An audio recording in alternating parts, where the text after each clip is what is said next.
আসসালামু আলাইকুম। এখন আমি রান্না করব শোল মাছ দিয়ে কুমড়া শাক দিয়া।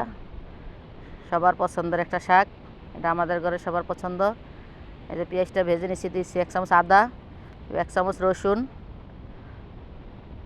দিয়ে দিব পরিমতো হলুদ মরিচ, যে যেরকম ঝাল খান। ভালো করে কষাবো, ভালো করে কষায় নিব তেলটা না ওঠা পর্যন্ত। দিয়ে দিলে লবণ, পানিতে ভালো করে কষাবো।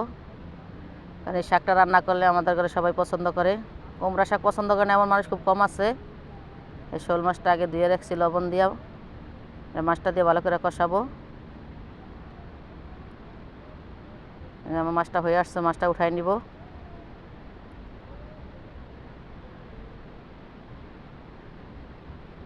মাছটা উঠায় শাকটা দিয়ে দিব, শাকটা দিয়ে ভালো করে নেড়ে দিব।